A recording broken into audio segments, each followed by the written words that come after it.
Особое место занимают в фольклоре крымских татар бытовые сказки. Тема нашей лекции – бытовые сказки крымских татар.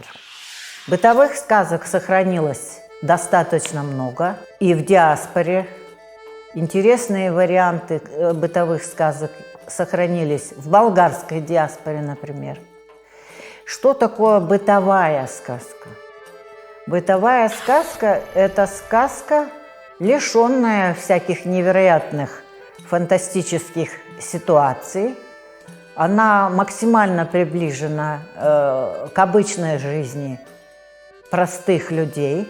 Потому она и называется бытовая, потому что там в основном бытовые отношения, семейные отношения, например. Что можно узнать из бытовых сказок? Я для себя, например, подчеркнула много знаний о том, какие были в древности или в старину, может быть, и не в отдаленной древности, а в старину у наших предков. Вот, например, не просто кожевник, а кожевник тери сепелиджи, то есть кожевник, который выделывает вот кожу. Скорняк. Вроде бы кожевник, но на другом этапе этого кожевенного мастерства уже другое слово. Кургач. Ну, гончар все знают в связи с возрождением керамического нашего искусства. Чульмекче. Повитуха, помощница при родах. Эбанай, эбекадан. Табунщик, специальное слово есть. Не пастух, а табунщик есть. Джелкадже. Еще и есть скотник. Тувардже. Чем они отличались по своему назначению, трудно представить. На территории Крыма были верблюды, поэтому погонщик верблюдов – девятже. Я задумалась над профессией емартаджи, продавец яиц. Но наверняка емартаджи был не только продавцом яиц, он был птичником еще. Он их выращивал из яиц, выращивал кур, а потом только нес яйца там продавать на рынок и так далее. Паломник, но сейчас возродилось это слово, аджи. Нищий, тлянчи, сваха джаучи. Это только я пример тех профессий, которые можно вдруг узнать именно из бытовых сказок. В волшебных сказках такие профессии не встречаются. Кузнец, например. Кузнец, мы знаем, демирджи. Но оказывается, кузнец, который подковывает именно коня, он налбант. То есть настолько профессиональная дифференциация, что у каждого процесса даже или особенности профессиональной есть свое слово. Это дает нам именно сказки, эти знания. В последнее время меня заинтересовала сказка Эляль-Сют. Есть старинная крымско-татарская традиция, но есть она наверняка и у других тюркских народов. При сватовстве и при последнем уже никахе дарите родителям невесты деньги на материнское молоко. По-моему, даже до сих пор это что-то сохраняется. Эляль-Сют называется. В сказке эта история поворачивается совершенно необычным таким образом, комическим и своеобразным. Мне кажется, что она опубликована в сборнике 1959 года. Она, конечно, обработана. Кем-то вот из составителей она обработана. Но она имеет абсолютно четкую такую структурированность и юмористическую назидательность. Это сказка о семейной этике. Кедаи на протяжении веков, передающие сказку из уст в уста, сделали все, чтобы отшлифовать, довести до совершенства ее художественное достоинство. В зачине кратко, но полно говорится о том, что означает в народном этическом сознании словосочетание «эляль-сют». В это понятие народ вложил свое представление о том, что воспитание порядочности, честности, скромности, взаимной уступчивости начинается с младенчества и усваивается с молоком матери. Именно такими хотели видеть своих детей женщины. Одна вскормила этим особенным молоком красивого и здорового сына, другая – стройную, словно молодой саженец, дочь. Обычно мы к этому привыкли, все сказки завершаются свадьбой. А эта сказка необычна, в ней все разворачивается после свадьбы. Может быть, современному читателю, живущему в нашем прагматичном и рациональном веке, покажется странной и нелепой ситуация сказки, в которой главный герой столь незадачливо себя ведет. Жена на второй день после свадьбы дает ему деньги и просит его пойти на базар. Он впервые в жизни идет на базар. Она ему говорит, купи вола для нашего хозяйства. Купив вола за 5 алтынов, он его меняет на осла при первой же встречной ситуации. Осла на козу, козу на шапку, в конце концов теряет ее в бурной речке и возвращается к жене. Здесь, причем каждая история, как он купил вола, подробно описывается, потом поменял на осла, каждый раз описывается в одних и тех же словосочетаниях, в одних и тех же словоупотреблениях. То есть здесь объединяются две фольклорные традиции. Первая идет от формы детского фольклора, позволяющая объяснить ребенку постепенный переход от большого к меньшему. Вол, меньше осел, осел меньше коза, коза уже в конце концов на шапку. Казалось бы, любая другая жена такого мужа обругала, выгнала бы из дому за то, что он так все прошляпил. Он вернулся даже без шапки. Но каждый раз, когда домой муж возвращался со столь незадачливой ситуацией, жена ему говорила: ты самый мой любимый, ты самый мой хороший, ты самый мой единственный, ты мой дорогой. Ни разу она не повысила голос, ни разу не устроила никакой истерики, что в современной ситуации очень типичная бы была ситуация. Почему она так себя ведет? Потому что она воспитана на материнском молоке, и это эляльсют имеет и прямое значение, это грудное материнское молоко, и переносное. Она воспитана в таких традициях крымско-татарских, когда жена не просто покорна, она немножко умнее мужа, и поэтому она сглаживает эту ситуацию, конфликтную ситуацию. Она своей лаской, своим ободрением не приводит к ссоре. Причем на всю эту историю наблюдают еще два персонажа, которые между собой поспорили. Давай вот я ставлю на кон 100 алтынов, что точно они сейчас рассорятся и разведутся. Два посторонних человека наблюдают эту историю. Заканчивается тем, что пришлось эти 100 алтынов даже самой жене отдать, потому что не скандалом все закончилось, а закончилось все примирением и прощением. Более того, жена сказала: как хорошо, что ты сам домой живой и здоровый вернулся. Ну и что, шапку потерял. Понимаете? Таким образом, маленькая сказка, юмористическая, без всякого назидания, но говорит о том, что в национальных традициях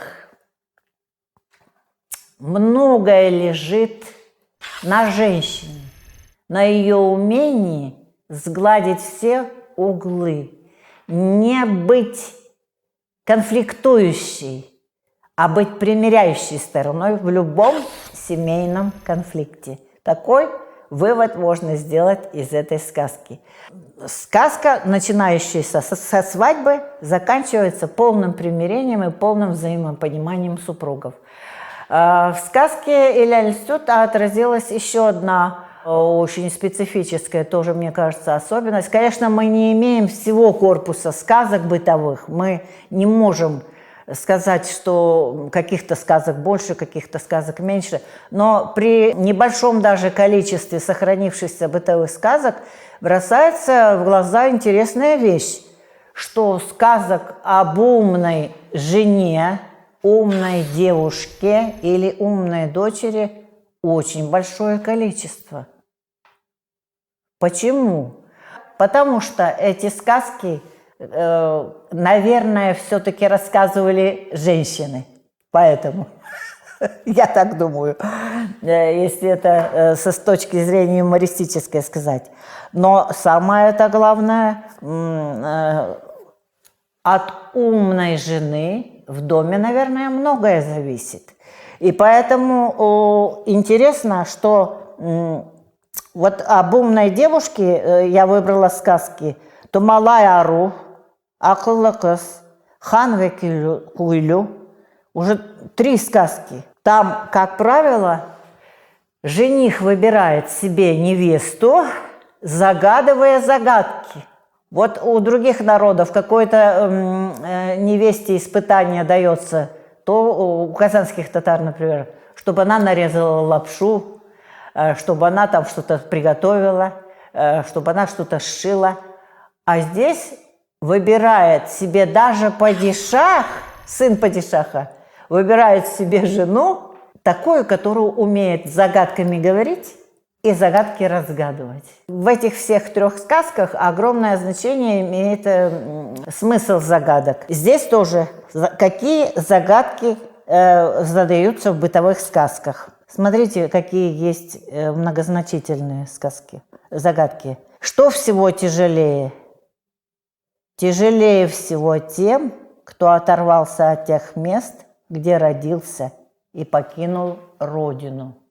Представляете? Ответ. Сказка, записанная до войны. Что всего слаще? Слаще всего могут быть только язык и душа человека. Ничего слаще не бывает. Что сильнее всего? На свете нет ничего сильнее ветра. Что тверже всего? Нет ничего тверже копыта подкованного коня. Ну, коневоды, крымские татары отвечают. Загадки могут быть в виде иносказаний. Да не спошлет Аллах беду тому дому, который не имеет ушей. Разгадайте, попробуйте. Отгадка. Дом без ушей – это, так сказать, дом без собаки. Или вот загадка. Отец пошел землю переворачивать. Мать пошла, чтобы 1-2 сделать. А я варю то, что где 5 опускается, и 5 поднимается. Попробуйте отгадать. Отгадка. Отец пошел землю пахать. Мать пошла роженице помогать. А я фасолевую шарбу варю. 5 поднимется, 5 утонет. Вот я специально выписала загадку иносказание от старого мудрого кожевника, который очень образно говорит о своей жизни. В горных лесах снег все покрыл, в низовьях туман все застелил, в мельнице жернова испортились, стала моя жизнь тяжелой. Целая пейзажная зарисовка, вы представьте. В горных лесах снег покрыл, в низовьях туман все застелил. И на этом фоне мельница с испорченными жерновами. А это, оказывается, в горных лесах снег все покрыл, это волосы на голове моей посидели. В низовьях туман все застелил, это глаза мои стали хуже видеть. В мельнице жернова испортились, не осталось во рту у меня зубов. Согласись со мной, сынок, стала моя жизнь тяжелой, постарел я. Так, в иносказании дается одновременно крымская пейзажная зарисовка начала зимы, конец осени, и в то же время перенос на этой картине дается краткий рассказ о своей собственной судьбе. В анекдотических сказках, как правило, что-то высмеивается, что-то подвергается осмеянию. По-видимому, они сложились во всем мире, у всего человечества. Тогда, когда началось вот это социальное расслоение, социальные противоречия, социальные конфликты. Как правило, крымско-татарский народ, как и любой другой народ, высмеивает жадность, скупость, лень, глупость. Причем часто очень высмеивает глупость мул. Самая интересная сказка, которая встречается в двух вариантах, ну, с моей точки зрения, интересная. Чугундур. Свекла. По-русски в женском роде, но это кличка одного крестьянина. Рассказывать анекдотические сказки бессмысленно, вернее, пересказывать их, потому что их нужно действительно как кидай рассказать, так с соблюдением всех перипетий сюжета. Но дело в том, что в этой сказке высмеивается абсолютная глупость глупого дурака, сельского дурака, который встречается очень часто в селе. У русских есть такая поговорка: что не делает дурак, все он делает не так.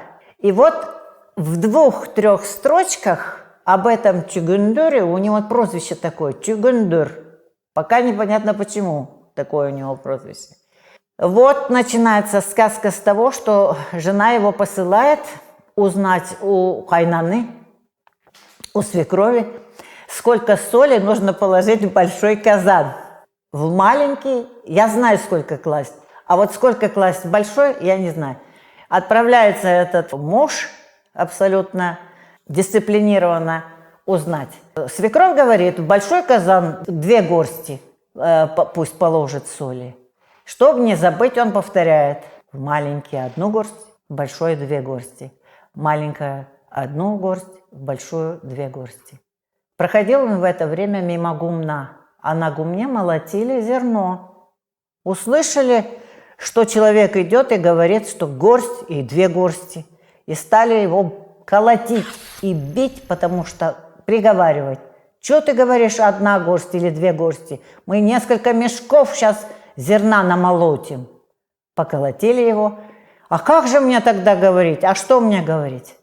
А молотильщики говорят, ты говори берекет олсын, когда мимо молотьбы проходишь.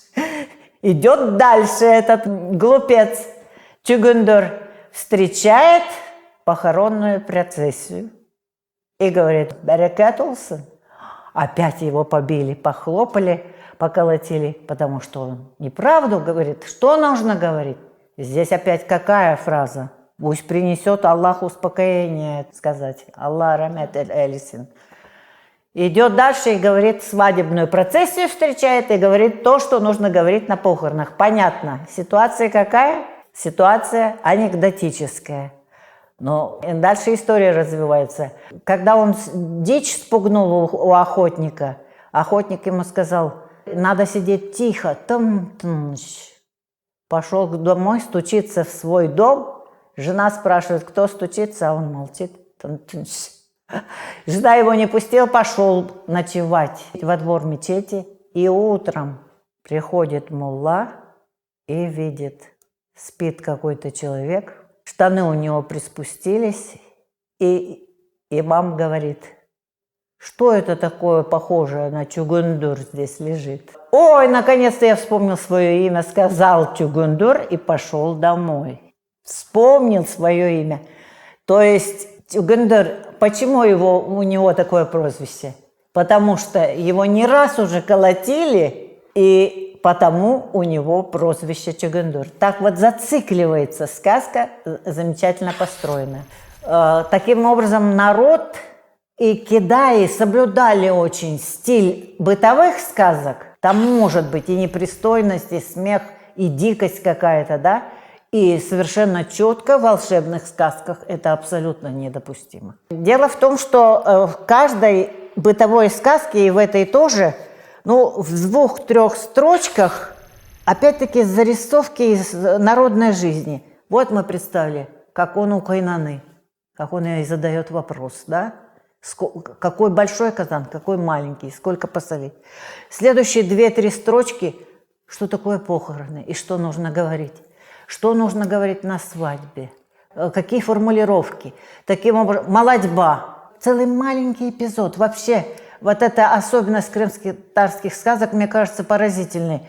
В нескольких словах, в очень краткий стиль крымско-татарских сказок, без украшательств всяких, без каких-то сравнений особенных. Но в этих 2-3 строках дается сразу зарисовка народного быта. Зарисовка народного быта. Вот жена посылает на рынок купить хлеба. Вот в это время к ней приходит мулла. Вот это общение. Это зарисовки из народного быта, которые нам иногда больше, чем исторические какие-то трактаты дают сведения. Ну, из самых популярных и, наверное, вам известных Козлаган Казан. Беременный казан. Казан, который может родить маленьких казанков. Есть, оказывается, у многих народов, не только у крымских татар, но здесь главный герой мулла. Я зачитаю отрывок. Рассказчик, как-то одолживший большой казан у жадного муллы и вернув его с вознаграждением, он наполнил вкусной долмой из баранины этот казан. Начал умную игру с этим муллой. Мулла забирает свой казан с голубцами, потому что он давал же, в долг давал голубцы. Это долма надо говорить. А к маленькому даже не притронулся. Рассказчик говорит, этот маленький казанок тоже ваш, так как он дитя нашего большого казана, поэтому его тоже возьмите.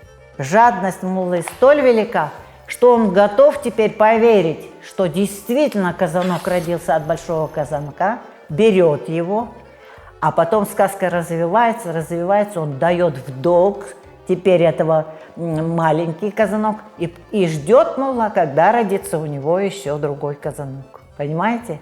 То есть, когда приходит последний раз за казанком мулла, герой говорит, казан умер, его больше нет. Как это умер? Не может казан умереть? Ты что говоришь? Он же не живой. А что же вы верите в то, что он может родить, и не верите в то, что он может умереть? Заканчивается сказка. То есть мулла, почему мулла? Очень часто мулла оказывается глупее многих других персонажей. Дело в том, что мулла и вообще служитель церкви, об этом пишут ученые, больше всех говорит о правилах и правде поведения. И больше всех подвержен внимательному изучению народа. А ведет ли он в соответствии себя с этими нормами, которые провозглашает? И у всех народов, как правило, мулла высмеивается. Очень редко получается образ муллы положительным. Потому что острее воспринимается его лицемерие, его жадность, его, может быть, простительный порок в другом человеке. В мулле это кажется народу или кидаю, рассказчику и слушателям, это непростительным. Поэтому это как раз говорит о высоком моральном уровне народного сознания, который и к мулле предъявляет достаточно высокие требования и высмеивает его и за глупость, и за жадность. Это видно вот по 2 нашим сказкам. Среди бытовых сказок целая серия есть сказок о плешивых. Келеоглан, Тазоглан или безбородых, Косеоглан. Это не глупые, а особенные. Почему плешивый, это тоже у многих народов, у тюркских народов вообще, плешивый, безбородый или лысый становится главным героем веселых сказок, где эти все лысые, плешивые и безбородые хитрецы. Прославляется хитрость. Вот если в волшебной сказке герою нужно было победить обстоятельства, победить какого-то персонажа, то появляются в бытовых сказках герои, которые хитростью побеждают. Хитростью, манипулированием, переодеванием. Замечательная сказка анекдотическая в сборнике Керима Джамалаклаза, 41 год, Келеоглан Масала. Я ее анализировать не буду, но скажу, что он так разобрался с сыном визиря, что ему самого вынудил повеситься своими собственными руками на виселице. При помощи переодевания проник во дворец и в облике переодетой невесты 39-ю ночь свадьбы, ночь перед ночью хны, втирается в доверие сыну визиря и таким образом его побеждает. То есть прославляется в анекдотических сказках хитроумие, мудрость, такая, вы знаете, мудрость одиссеевского типа. Бытовые сказки, занимая особое место в крымско-татарском фольклоре, дают нам сведения и о жизни народа, о его быте, о семейных отношениях, высмеивая глупость, жадность и другие социальные и моральные пороки, тем самым вносит вклад в народную культуру, в народное национальное сознание.